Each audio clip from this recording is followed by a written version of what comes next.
Hi guys! Finally, the long wait is over. So ito na nga ang vlog ko sa patulips ng taon. Charot, so mahaba-haba na naman to. So gagala nga kami for 4 days and 3 nights at sobrang hindi ko na alam kung paano ko ba ayusin yung mga gamit ko. So nandito muna ako sa bus stop para magmaganda. Charot, hindi. Para pumunta dun sa bahay ng mga kaibigan ko kasi dun ang meeting place. Hay, sakto. Buti na lang maganda ang weather. Nakarating na nga ako sa bahay nila so syempre nag-aayos na kami ng mga dadalhin namin dun. Grabe, sobrang dami naming dala kasi syempre ilang araw kami dun tapos ayaw na naming bumili doon kasi baka mamaya wala rin namang mabilhan. Tapos baka mas mahal pa. And mas mahal din kasing kumain sa labas kaya naman naisipan namin na kami nalang bibili ng mga kakainin namin. At doon na lang din kami magluluto. Ilang weeks nga bago yung biyahe namin, syempre nag-book muna kami ng Airbnb. Taray no, may presentation pa talaga. Medyo problema na nga kami dito sa part na to. Paano ba naman kasi hindi namin alam kung paano ba namin pagkakasyahin tong sa kotse. Tingnan nyo naman, ang dami, 'di ba? At dito na nga nag-start ang pagsubok namin. Sa susunod, van na talaga dapat para kasya din kami. Sayang nga hindi kompleto yung barkada. Siguradong mas masaya yun, pero hindi bale marami pa namang next time. O diba ang taray, FX mode, charot. Dahil hindi pa nga nakakakain yung iba, nagbaon na rin kami ng Jollibee. Siguro mga 3 or 4 na kami nakaalis neto. Buti na lang mahaba na rin yung araw ngayon. Dahil dadaan rin naman kami sa Abbotsford, naging side trip na rin namin yung tulips. Sobrang excited namin dito kasi excited na kami sa mga pa-pictorial. At nag-prepare talaga kami para sa mga OOTD namin. Ang saya namin paano kasi konti yung tao tapos ang ganda pa ng weather.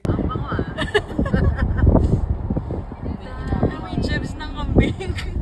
Oo guys, grabe. Hindi mo ma-imagine, no? Ang ganda ng view pero ang baho, promise. The view is very deceiving. Charot. Medyo malamig pa nga nung panahon na to pero buti na lang may araw. Dapat nga sa Harrison yung una naming plano pero dito na lang kami sa Lakeland. Total, ganun din naman. Tsaka in fairness, maganda rin dito. O kabog, ang taray ni Carolo, prepared na prepared sa kanyang OOTD. At syempre, hindi rin naman nagpahuli si Annie. Dapat pala nag-dress na lang din ako kasi wala lang, gusto ko lang makiuso. $12 nga paling entrance fee dito, not bad. At meron din silang cute na doggy. Hello! Diesel yung pangalan niya. May CR din sila dito pero portalet nga lang. Pero sabi rin naman ng mga kaibigan ko marinis naman yung portalet nila. Ayan na, sobrang excited na kami. Ang dami rin naman nilang portalet tsaka hindi ka mauubusan. At bukod doon, may mga food truck din sila sa gilid. Gusto ko nga sanang dumaan dun sa food truck nila para kumain kasi parang ang sarap ng binebente. Pero syempre, hindi naman yun yung priority natin. Tsaka hinahabol rin namin yung araw no kasi baka palubog na siya. Tapos yung pinag-uusapan namin ni Carol nung panahon na to, ay ang cute ng mga pa-flowers kasi parang ito yung nasa When Life Gives You Tangerines. Naglolokohan pa nga kami na siguro dito sinut yun, charot. Grabe guys, sobrang ganda, ang sarap talaga nilang tingnan. Pero ang nakaka-amaze, nung nakarating na kami dito, nawala na yung amoy jebs. Di ko sure kung di na lang namin napansin kasi sa sobrang ganda ng lugar, or na-filter na ng flowers yung amoy, or dahil nabisi na kami sa kaka-pictorial. Kaya parang na-immune na rin yung ilong namin. Pero ganun pa man, sobrang saya namin. Kasi syempre lahat kami may kanya-kanyang entry. May partner nga kami dyan, kanya-kanyang tagakuha, kanya-kanyang emote at ideas. Yung iba nga nag-research pa talaga ng angle, tsaka kung paano yung posing na gagawin. Di bale, pagbalik ko dito magdodress na ako or kaya gown para kabog. Charot, medyo OA na yung gown. Grabe, sa sobrang lawak ng lugar, parang hindi pa rin kami makontento sa mga pinagkukunan naming video tsaka pictures. So nung panahon na to, hinahanap na namin sila Annie at Klein. Tapos nung nahanap namin sila, ito naman si Claire pa simpleng tinitingnan yung entry ng mga Koreans doon para kumuha ng idea. Tawang-tawa nga kami ng mga panahon na yan eh. Kasi ginagaya namin. Sabi nila, uy Mare talaga dito ang ganda ng angle tsaka ng lighting. Tumayo ka rin dun kung saan sila nakapwesto kanina. At ayan na nga, kanya-kanya kaming entry. Pak, sino ka dyan? Isa pa, Karo!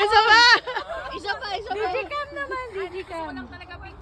Ka na. Steady, wag gagalaw. Antaray, di ba? Napaka-supportive talaga ng tropa mo. Tapos may mga instructions din talaga silang binibigay sa'yo kung anong gagawin mo. O kaya pag titripan ka, mga loko din talaga tong mga to eh. Nakakatuwa rin talaga kapag pare-parehas kayo ng mga kaibigan mong mahilig magpicture. Kasi nagkakasundo rin talaga kayo sa mga bagay-bagay. Kasi hindi kami hiyang magpa-picture kasi Gina G din sila. At syempre masaya ako dito kasi napush ko talaga ang mga paribon ko. Kasi wala lang para may design kasi ang ganda niya sa picture eh. At syempre bago ang lahat, nagpakitang gilas muna ako na marunong akong magpiano. Pero actually isang piyesa lang naman yung kabisado ko.